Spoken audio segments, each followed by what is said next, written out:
C'est l'heure du journal de l'Afrique. Soyez les bienvenus sur France 24. À la une ce soir, le jour d'après au Bénin, au lendemain d'une tentative de coup d'État, la vie reprend son cours. Les putschistes sont toujours en cavale et les officiers pris en otage libérés.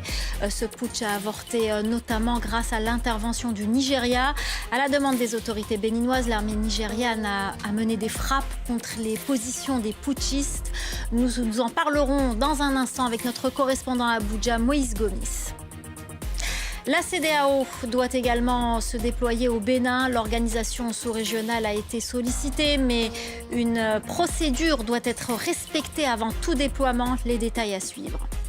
Enfin, cette accusation du président congolais contre le Rwanda à moins d'une semaine de l'accord de Washington pour Félix Tshisekedi, Kigali viole ses engagements. Déclaration faite lors d'un discours à la nation alors que le M23 soutenu par les forces rwandaises continue sa progression vers le Burundi. Nous serons à Kinshasa dans ce journal. Le Bénin a failli basculer ce dimanche. Le pays a déjoué une tentative de coup d'État. Les putschistes avaient annoncé destituer le président Patrice Talon avant que leur tentative de putsch soit empêchée. Ce lundi, la vie reprend son cours, même si plusieurs personnes ont été tuées lors de cette tentative avortée. Khalidouci. Retour au calme ce lundi matin à Cotonou. Dans les rues de la capitale économique béninoise, la circulation a repris, tandis que les populations vaquent à leurs occupations. Je remercie l'armée béninoise qui a effacé cette honte pour le Bénin, qui a sauvé la nation béninoise. Ça dit pour moi, et cet échec des putschistes. On est soulagé parce que l'ordre républicain a été rétabli. Mais dans l'avenir, il faut éviter que pareille chose n'arrive. Le chef de l'État doit dialoguer et prendre en compte la plupart de ces revendications et pour que le pays reste en paix. Le palais présidentiel, théâtre d'affrontements la veille, est sécurisé par des militaires de la garde républicaine. C'est devant ce bâtiment qu'est réapparu le président Patrice Talon dimanche soir, après des heures de haute tension, avant de s'exprimer à la télévision nationale. Un groupuscule de soldats, sous prétexte de revendications fallacieuses, a entrepris une mutinerie à l'effet de s'attaquer aux institutions de la République et de déstabiliser notre nation en remettant ainsi en cause l'ordre démocratique. Quelques heures plus tôt, une tentative de coup d'État a été déjouée par les autorités béninoises. Un groupe de 8 militaires armés apparaît à la télévision nationale, le Comité militaire pour la refondation, qui annonce destituer le président Talon. Ils justifient leur acte par la dégradation de la situation sécuritaire au nord du pays et accusent le président de bafouer les libertés fondamentales. Pour neutraliser les putschistes, le gouvernement béninois a fait appel à l'armée nigériane qui a mené des frappes aériennes sur Cotonou et déployé des militaires au sol. Plus tôt dans la journée, sur mes ordres, les forces armées nigérianes se sont vaillamment dressées en tant que défenseurs et protecteurs de l'ordre constitutionnel en République du Bénin. Des forces qui doivent être rejointes par des troupes venues de Sierra Leone, de Côte d'Ivoire et du Ghana, envoyées par la CEDEAO. Quant aux auteurs de la tentative de putsch, une douzaine de militaires ont été arrêtés selon des sources sécuritaires, alors que son commanditaire, le lieutenant-colonel Pascal Tigri, est activement recherché. Vous l'avez entendu, la tentative de coup d'État a été déjouée, notamment grâce à l'intervention du Nigeria. Pour en parler, on retrouve tout de suite à Abuja notre correspondant Moïse Gomis. Moïse, bonsoir. Dans quel cadre le pays a pu intervenir? Le rôle du Nigeria a-t-il été déterminant? Il a été très clairement déterminant et la proximité géographique du Nigeria avec le Bénin a favorisé le succès pour l'instant de cette opération, de ce coup d'État qui a été déjoué. Les militaires nigérians qui d'abord sont intervenus sur l'espace aérien du Bénin avec des jets qui ont décollé des bases aériennes nigérianes qui étaient à proximité du Bénin. Et puis des soldats, des garnisons dans le sud-ouest du Nigeria, à proximité de Lagos. Il faut savoir que Lagos, c'est à moins de 120 km de Cotonou. Et donc ça a été assez facile pour les militaires nigérians de se déployer, mais il a fallu d'abord une décision politique du commandant en chef, Bola Ahmed Tinubu, qui, en recevant un appel de détresse des autorités béninoises, a tout de suite demandé à ses troupes de se déployer sur le terrain, d'abord sur l'espace aérien, puis ensuite sur le terrain. Et puis, il y a eu cette réunion des chefs d'État de la conférence de la CEDEAO, les chefs d'État de la CEDEAO qui se sont réunis très rapidement par visioconférence, et le président de la Sierra Leone qui préside ce cercle des chefs d'État de la CEDEAO a activé le déploiement de cette force d'attente qui, depuis plusieurs années, était sur le chemin de pouvoir intervenir lors de coups d'État. Et là, effectivement, la CEDEAO donc, a couvert cette opération qui a été menée très concrètement par les hommes du Nigeria, les militaires du Nigeria. Merci beaucoup Moïse Gomis, notre correspondant à Abuja. Qu'en est-il du coup de la force de maintien de la paix de la CEDEAO? Comment intervient-elle sur les terrains de la sous-région? Quelles sont ses capacités? Les explications de Jean Barrère. Ils sont les garants du maintien de la paix en Afrique de l'Ouest. La force en attente de la CEDEAO, aussi appelée Casque Blanc, a été mobilisée au Bénin à la demande du gouvernement après une tentative de coup d'État. Des militaires de pays voisins sont ainsi en cours de déploiement. Ce n'est pas la première fois que ce contingent est utilisé. Depuis la création de la force en attente de la CEDEAO en 1990, ces troupes sont intervenues au Libéria, en Sierra Leone, en Guinée-Bissau, en Côte d'Ivoire ou encore au Mali en 2013 pour soutenir le gouvernement face aux avancées des rebelles islamistes. Plus récemment, en 2017, la CEDEAO est intervenue en Gambie où le président sortant Yahya Jammeh refusait de reconnaître sa défaite. Lors du coup d'État au Niger en juillet 2023, la force était supposée intervenir pour libérer le président Bazoum, mais n'a finalement jamais été mobilisée. Car son déploiement au sein de pays membres n'est pas toujours évident. Il se fonde sur l'article 25 du protocole de 1999 relatif au maintien de la paix et de la sécurité, mais nécessite l'approbation des différents membres de la CEDEAO qui doivent également financer ce déploiement. Il existe aussi un risque pour la stabilité régionale. 3 membres ont d'ailleurs quitté l'organisation suite à des coups d'État, le Mali, le Niger et le Burkina Faso. Restent désormais 12 membres, 2 étant actuellement suspendus, la Guinée et la Guinée-Bissau. Au total, ce sont près de 2000 hommes qui la composeraient, même si le chiffre exact ne nous a pas été communiqué par la CEDEAO. Leur intervention aurait cette fois-ci permis d'éviter un coup d'État.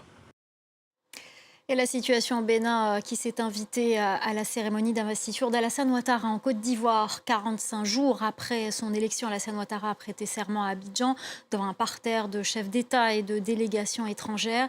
Il est officiellement président de la Côte d'Ivoire pour la 4e fois. Les précisions de Julia Guggenheim. Main gauche sur la Constitution, main droite levée, Alassane Ouattara a prêté serment ce lundi, jurant d'incarner l'unité nationale. Il a promis d'être le président de tous les Ivoiriens avant de revenir sur les défis qui l'attendent pour les 5 prochaines années.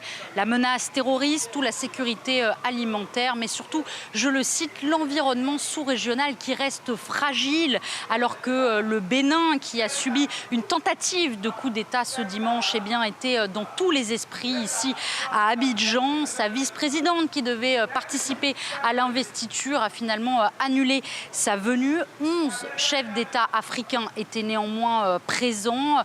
Bassirou Diomaye Faye pour le Sénégal notamment, ou encore le Gabonais Brice Oligui Nguema. En ce qui concerne les autres délégations, Donald Trump avait envoyé son sous-secrétaire d'État aux affaires économiques, tandis que la France était représentée par la présidente de l'Assemblée nationale, Yael Braun-Pivet. Ce 4e mandat sera celui du renouvellement générationnel, a promis Alassane Ouattara à la fin de sa prise de parole. Pour rappel, ce nouveau mandat est contesté. Il est considéré comme anticonstitutionnel par une partie de l'opposition. L'accord de paix entre la RDC et le Rwanda n'a pas apaisé les tensions entre les 2 chefs d'État. Ce lundi, le président congolais Félix Tshisekedi a accusé le Rwanda de ne pas respecter ses engagements. Dans le même temps, la situation dans l'Est se détériore. La correspondance d'Aurélie Bazara-Kibangula à Kinshasa. Les accords de paix de Washington n'auront porté que très peu d'espoir de faire taire les armes. Le chef de l'État, Félix Tshisekedi, l'a dit dans son allocution. La situation sécuritaire ne cesse de se dégrader dans le sud Kivu. Le président affirme que le Congo vit l'une des périodes les plus sombres de ces dernières décennies et il a de nouveau accusé le Rwanda. Force est de constater que le Rwanda viole déjà ses engagements. Au lendemain même de la signature des unités des forces de défense du Rwanda ont conduit et appuyé des attaques à l'arme lourde tirées depuis la ville rwandaise de Bugarama, provoquant de lourds dégâts humains et matériels, notamment dans les localités de Kaziba, Katogota et Lubarika au sud Kivu, rompant ainsi le cessez-le-feu. Ces combats opposent la FCM-23 soutenue par des troupes rwandaises et l'armée congolaise appuyée par des bataillons burundais et des groupes armés locaux.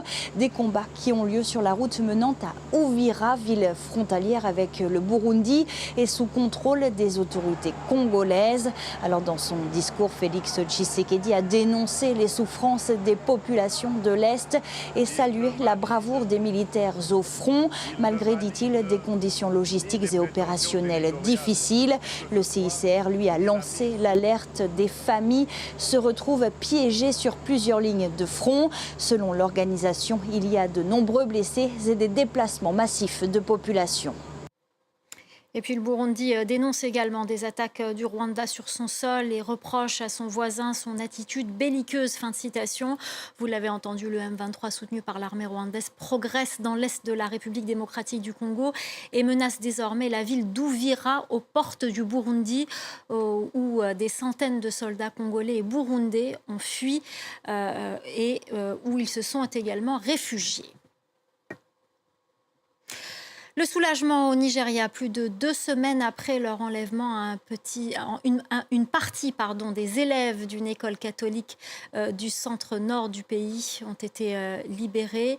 Ils ont été reçus ce lundi par le gouverneur de l'État de Niger avant de retrouver leur famille.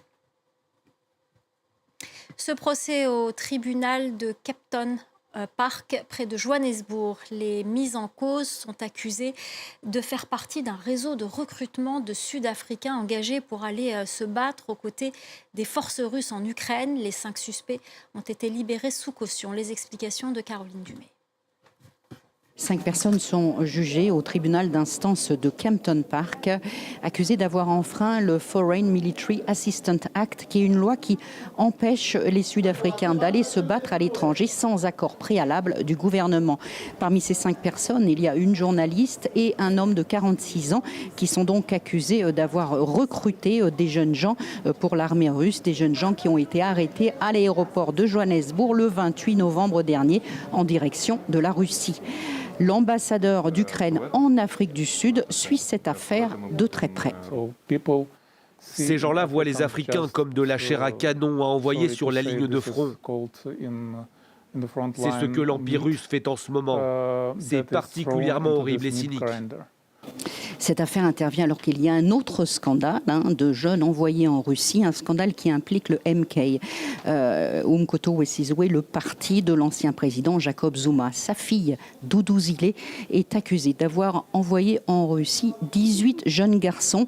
Ils ont été recrutés originellement pour avoir une formation de sécurité et ils se retrouvent sur le front en Ukraine. Nous avons parlé au père de l'un d'entre eux qui n'a pas de nouvelles de son fils depuis le mois d'août. Tous les parents espèrent que le gouvernement fera tout ce qui est en son pouvoir pour que les Sud-Africains reviennent au pays. Voilà, c'est la fin du journal de l'Afrique. Restez avec nous, l'info continue sur France 24.